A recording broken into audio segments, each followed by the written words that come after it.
In 1948, an engineer built a headlight that steered into curves. The government killed it.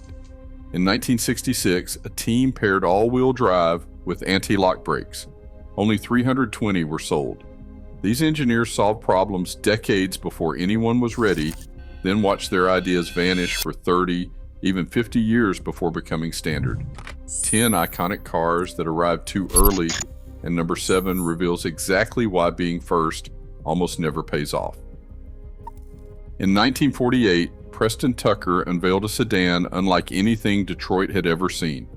The Tucker 48's most striking feature was a center-mounted Cyclops headlight that turned with the steering, lighting up corners before the driver reached them. This was not a gimmick. Tucker's goal was safety, safer night driving, a real answer to the dangers of dark, winding roads. But the law had other ideas. At the time, U.S. regulations only allowed 2 headlamps per car, one on each side. Tucker's adaptive light violated the rule, and state after state refused to register his cars. Only 51 Tuckers were built before legal battles and financial pressure forced the company to close. The Cyclops headlight vanished, but the idea of headlights that follow the road now lives on in modern adaptive LED systems from Audi and BMW. 7 years later, a very different vision of comfort arrived in France. The Citroën DS, revealed at the 1955 Paris Motor Show, stunned the world with its hydropneumatic suspension. Instead of steel springs, the DS floated on spheres filled with nitrogen and hydraulic fluid. The ride was smooth, self-leveling, and could be raised or lowered at the push of a lever. For drivers, it felt like gliding over the road, no matter the load, no matter the bumps. But the technology was far ahead of the service networks and mechanics of the era. The DS's complex system required specialized tools, and early models were plagued by leaks and breakdowns. Many owners found themselves stranded, unable to find anyone who could repair the car. Today, the same principles power the air suspensions in luxury SUVs and high-end sedans. Tucker and Citroën proved that safety and comfort could be engineered decades before most drivers or regulators were ready to accept them. In 1987, Honda's engineering team introduced a driving sensation that felt almost supernatural.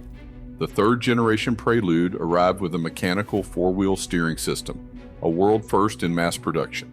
At low speeds, the rear wheels turned in the opposite direction from the front, shrinking the turning circle and making tight maneuvers effortless. On the highway, those same rear wheels steered in sync with the front, adding stability for lane changes and sweeping curves. The result was a car that could dart through city streets or carve a perfect arc at speed. Years before electronic rear steer systems would appear in luxury sedans and sports cars. But the innovation came at a price. The four-wheel steering system added weight, complexity, and cost, making it a tough sell in a segment where buyers were already wary of high-tech repairs. Honda's chassis engineers had solved the puzzle of agility, but the market was not quite ready to pay for it. 2 decades earlier, a small British company had tackled a different challenge: traction. The 1966 Jensen FF was the first production car to feature full-time all-wheel drive paired with an early form of anti-lock brakes.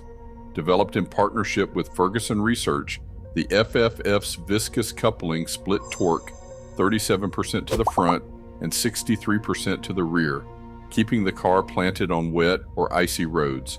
The Dunlop Maxaret ABS system, borrowed from aircraft, pulsed the brakes to prevent skids long before most drivers had even heard of such technology.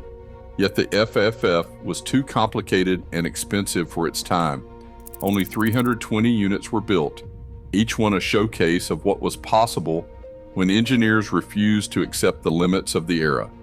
Today, four-wheel steering and all-wheel drive are celebrated features in high-performance and luxury cars, but their origins trace back to these early, misunderstood pioneers. As the countdown continues, the next car will show how digital electronics push the boundaries even further. In 1980, Aston Martin's Lagonda rolled into showrooms, looking like a spaceship from another world. Its dashboard, lit by bright red LED displays, and controlled by touch-sensitive panels, promised a future where dials and needles would be relics of the past. The electronics crew behind the Lagonda chased pure digital ambition, wiring together solid-state circuits at a time when most cars still use mechanical gauges. But reality hit hard.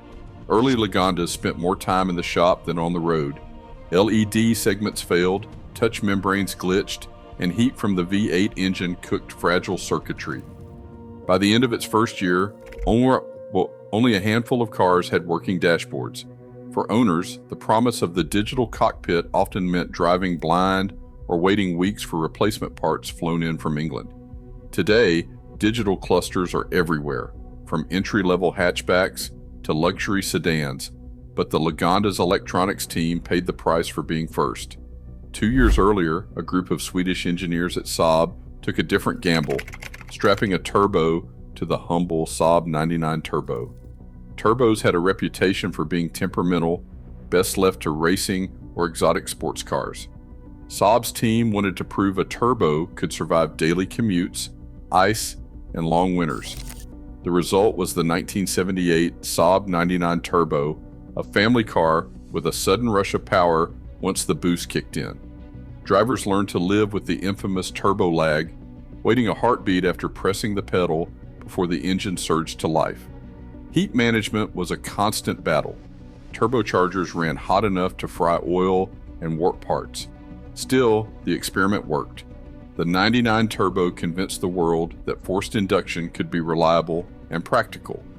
Today, nearly every automaker relies on turbocharging to boost efficiency and power, but in 1978, the idea seemed almost reckless. From LED displays to turbos, these cars forced the industry to confront the limits of electronics and powertrains. The next chapters will push even deeper into the age of electronic control, where software, sensors, and data would define the future of driving.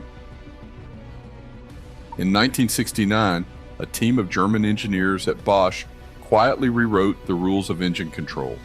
Their Digitronic system, launched on the Volkswagen Type 3, used a web of sensors and a transistorized control unit to measure manifold pressure, air temperature, throttle position, and engine speed.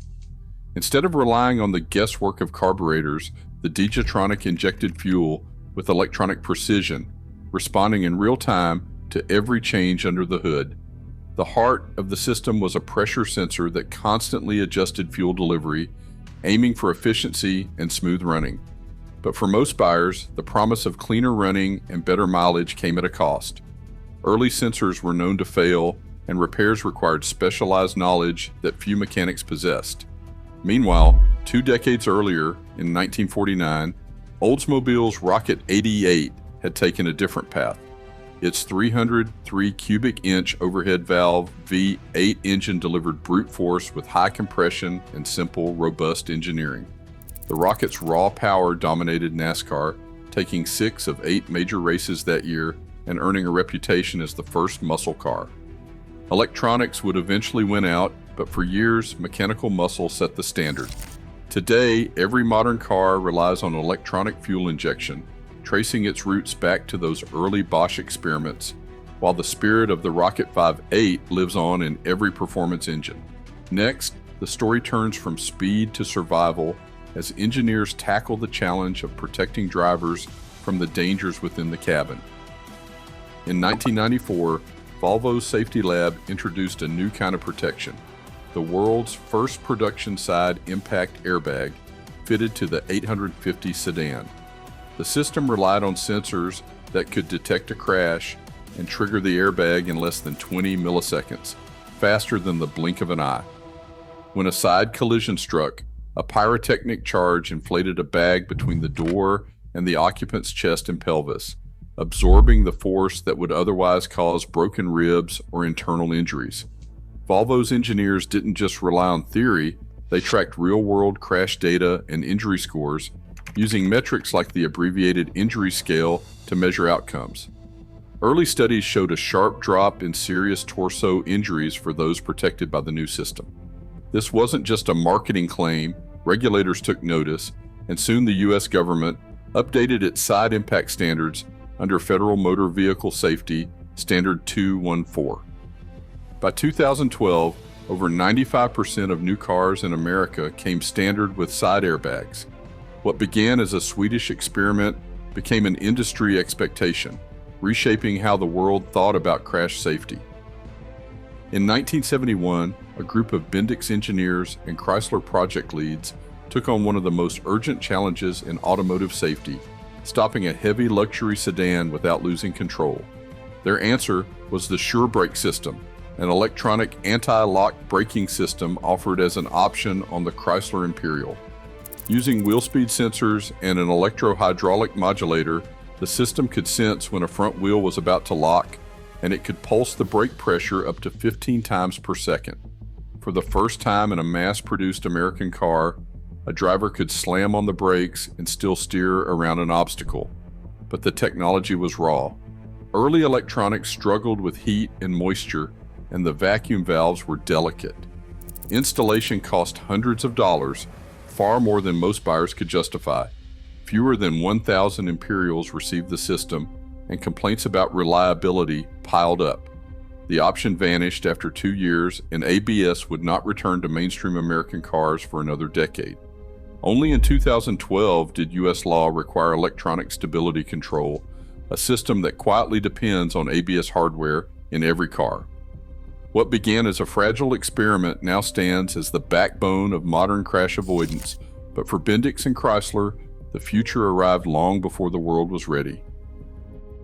Every feature we take for granted, ABS, airbags, and adaptive lighting, was once dismissed as too radical or too soon.